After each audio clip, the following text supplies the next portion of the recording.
안녕하십니까. 이어서 경남 소식입니다. 문재인 정부의 핵심 부동산 정책인 도시재생 뉴딜 사업 공모가 다음 달부터 시작됩니다. 구도심과 노후 주거지를 새롭게 단장하는 이 사업에는 연간 100곳씩 5년 동안 50조 원이 투입되는데요. 경남 지역 각 후보지 주민들은 기대에 부풀어 있습니다. 김현수 기자의 보도입니다. 지난 2014년부터 시작된 마산 창동 오동동 도시재생 사업. 지난 4년 동안 투입된 예산은 국비와 지방비 등 600억 원 가까이 됩니다. 사업 시작 3년 만에 일대 유동인구는 3배, 상가 매출은 45%나 늘어났습니다. 지금까지 마산 원도심의 활성화를 위해서 다양한 사업들을 진행하고 있습니다. 결과에 따라 도시재생 사업의 효과가 상당히 크게 나타나고 있다 하겠습니다. 다음 달부터 공모를 받는 문재인 정부의 국정운영 5개년 핵심 과제인 도시재생 뉴딜 사업이 주목받고 있습니다. 전국에서 해마다 100여 곳이 선정되고 한 곳에 100억 원에서 500억 원의 예산이 지원됩니다. 창원시는 자체 도시재생 후보지 30여 곳 가운데 2곳을 신청하는 등 경남 시군에서 10곳 이상이 응모할 것으로 보입니다. 과거에는 대규모 철거나 이런 정비 방식을 했는데 올해는 주민들이 원하는 소규모 이런 도서관이라든지 주차장을 조성을 해서 낙후 지역 주민들은 한껏 기대에 부풀어 있습니다.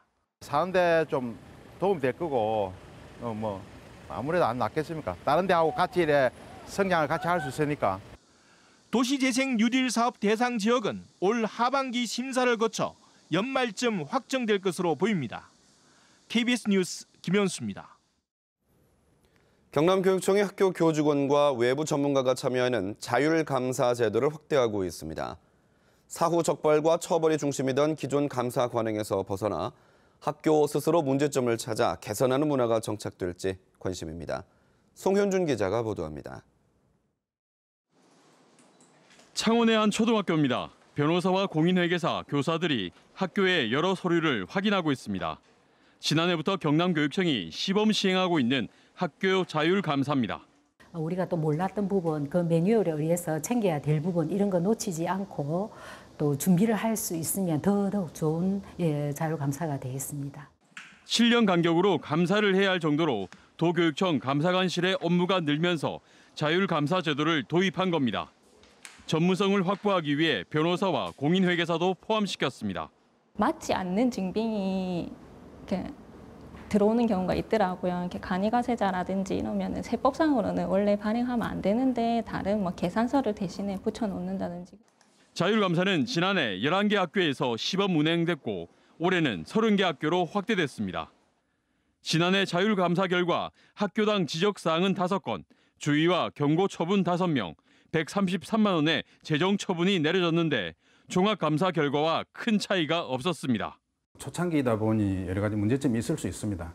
학교 현장의 문제점 같은 걸 파악해서 앞으로 개선해 나갈 참입니다. 하지만 자율감사가 감사 약화로 이어지지 않을까 하는 우려를 덜어내고 학교의 자발적 개선이 이어지도록 보완이 필요하다는 지적입니다. KBS 뉴스 송현준입니다. 시즌 후반기를 맞은 경남FC가 6명의 선수를 새롭게 채우며 1부 리그 승격을 향해 총력을 쏟아붓고 있습니다. 전력을 한층 보강하고 이번 주말 홈 경기를 기다리고 있는 경남FC의 열띤 훈련 현장에 이정하 기자가 다녀왔습니다.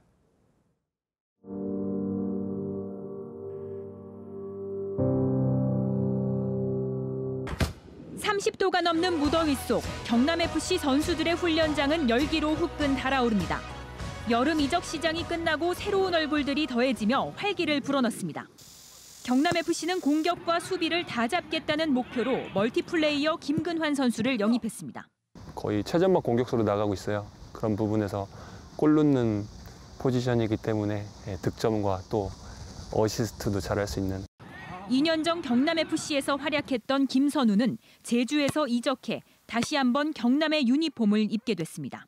지금은 되게 좋은 위치에 위치하고 있어가지고 책임감도 더 많이 느끼고 있고 더 분위기도 좋은 것 같아서. 또 경남은 안양의 안성빈과 제주의 권용현을 선택해 공격력을 채웠고 FC 서울의 윤종규와 대전 강승조까지 모두 6명의 선수를 영입했습니다.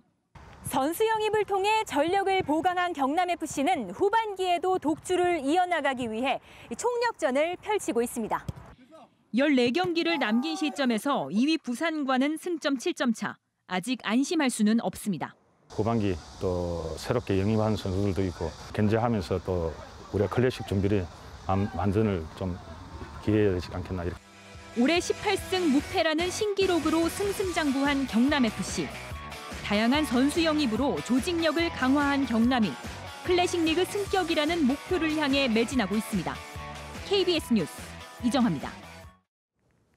영남권 소식입니다. 폭염에다 비가 잦은 요즘 같은 날씨에는 승강기 사고도 급증하고 있습니다. 높은 온도와 습도로 승강기 제어 장치가 잦은 고장을 일으키기 때문인데요. 평소보다 승강기 안전 관리에 세심한 주의가 필요하겠습니다. 보도에 류재현 기자입니다. 승강기를 기다리는 남성 3명. 잠시 후 출입문이 열렸지만 승강기가 도착하지 않아 한 명이 숨지고 나머지 한 명은 크게 다쳤습니다. 승강기 제어 장치 이상으로 발생한 사고로 추정됩니다. 대구의 한 아파트. 승강기 안전공단 직원들이 승강기 제어 장치를 점검하고 있습니다. 요즘처럼 습한 날씨는 승강기 제어 장치의 누전과 합선 등이 사고의 원인이 되기 때문입니다. 습기들이 하부에 깔려 있다가 승강기가 움직이면서 그 습기들이 따라 올라와서 부식을 시킨다든지 그런 부분이 있습니다. 폭염으로 인한 기계 장치의 온도 상승도 고장의 원인입니다.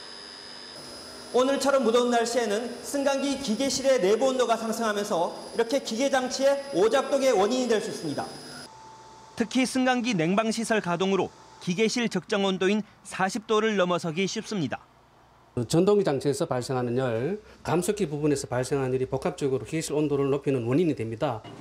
이 때문에 8월에 발생하는 승강기 사고는 매달 평균치보다 37%나 많습니다. 특히 작은 빌라 같은 경우에는 관리자가 별도로 없기 때문에 월 1회 이상 자체 점검을 실시해야 됩니다. 한 번 났다 하면 큰 인명피해로 이어질 수 있는 승강기 사고. 여름철에 더욱더 꼼꼼한 점검이 필요합니다. KBS 뉴스 유지연입니다.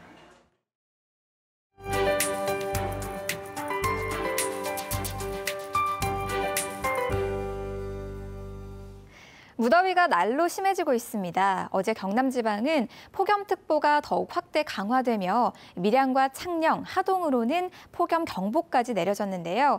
오늘도 더위가 심하겠습니다. 건강관리 잘해주셔야겠습니다. 오늘은 소나기 가능성은 낮아지고 햇볕이 더욱 강해지겠습니다. 자외선 지수 매우 높은 단계가 예상되니까요. 외출하신다면 자외선 차단에 신경 쓰시기 바랍니다. 현재 태풍 노루는 매우 강한 세력을 유지한 채 일본 동쪽 해상에서 북서진하고 있습니다. 일요일쯤에는 제주 남쪽 먼바다까지 올라온 뒤 이후로 대한 해협을 통과할 걸로 예상되는데요. 이에 따라 경남 지역도 태풍의 간접 영향권에 들며 다음 주 월요일과 화요일에 많은 비가 내리겠습니다. 오늘 경남 지방은 고기압의 가장자리에 들어 대체로 맑은 가운데 해안 지역은 바람이 다소 강하게 불겠습니다. 동부 지역의 현재 기온은 24도 안팎으로 내륙 지역은 어제보다 조금 낮게 출발하고요. 낮 기온은 창녕과 밀양이 35도로 어제보다 더 높겠습니다. 경남 서부 지역도 거창과 합천이 22도로 어제보다 낮고요. 낮 기온은 하동과 사천이 35도까지 오르겠습니다. 바다의 물결은 남해 동부 먼바다에서 2.5m까지 높게 일겠고 바람도 거세게 불겠습니다. 기상정보였습니다. 경남지방 중소벤처기업청은 정부 추경 예산안이 통과되면서 다음 달부터 소상공인 지원금 6,200억 원을 추가 지원합니다. 한국무역협회 경남지역 본부는 지난 1년 동안 수출 증대에 이바지한 기업과 임직원들을 대상으로 유공자 포상과 수출의탁 수요를 위해 오는 21일까지 대상자 신청을 받습니다. BNK투자증권이 이달부터 증권과 은행 업무를 함께 사용하도록 부산은행과 경남은행 전 영업점에 은행연계 법인계좌 개설 서비스를 시작합니다. 대우조선해양이 지난 4월 회사채 50%를 출자 전환한다는 결정에 따라 오는 8일까지 주당 4350원의 주식 청약을 받습니다. 경상남도가 국공유재산 관리 실태 특정 감사로 미등기된 재산 313억 원을 찾았습니다. 경상남도 감사관실이 도정 사상 처음 특정감사 형식으로 진주시 등 9개의 시군을 감사한 결과 공유재산 미등기가 313억 원, 공유재산 관리 시스템에 미등재한 재산도 3,380억 원이나 됐습니다. 경상남도는 담당 공무원들이 관계 법령 등을 제대로 숙지하지 못한 것으로 판단해 직무 역량 강화 교육을 하기로 했습니다. 경상남도가 치매 노인 문제 해결을 위해 치매 안심마을을 시범 운영합니다. 경상남도와 경남광역치매센터는 함안군 대산면 대안마을을 치매 안심마을로 지정하고 올해 말까지 치매 환자가 안전하게 생활할 수 있도록 주민들이 환자와 가족을 돕게 된다고 밝혔습니다. 치매 안심마을로 지정된 함안 대안마을은 50여 명이 거주하는 농촌으로 65세 이상 노인 인구가 절반 정도를 차지합니다. 창원시 가구의 30%가 1인 가구로 나타나 전국 평균보다 높았습니다. 통계청의 1인 가구 현황 자료를 보면 창원시의 41만 8천여 가구 가운데 30%인 12만 9천여 가구가 1인 가구로 나타났습니다. 이는 전국 평균 27.8%와 경남 평균 28.7%보다 높았습니다. 지역별로는 마산 합포구가 1인 가구 비율이 35.4%로 가장 높았습니다. 지난달에 발생한 창원 양덕천 사망사고와 관련해 경상남도와 각 시군이 관급공사의 불법 하도급 실태를 전면 점검해야 한다는 주장이 제기됐습니다. 노동당 경남도당은 창원 양덕천 보수공사의 원청업체가 1억 8,700만 원의 공사를 수주한 뒤 차액 2,800만 원을 남기고 일괄 하도급했고 또 하청업체도 재하도급을 주면서 관련 법을 어겼다고 밝혔습니다. 오는 9월 22일부터 3일간 양산에서 열리는 경상남도 생활체육대축전에 경남 18개 시군 1,400여 명의 선수단이 참가합니다. 경남체육회는 28개 종목에 참가 신청을 받은 결과 창원시 830여 명, 김해시 770여 명 등이 참가를 희망했다고 밝혔습니다. 이번 대축전은 올해부터 경상남도 어르신 생활체육대회와 통합해 열립니다.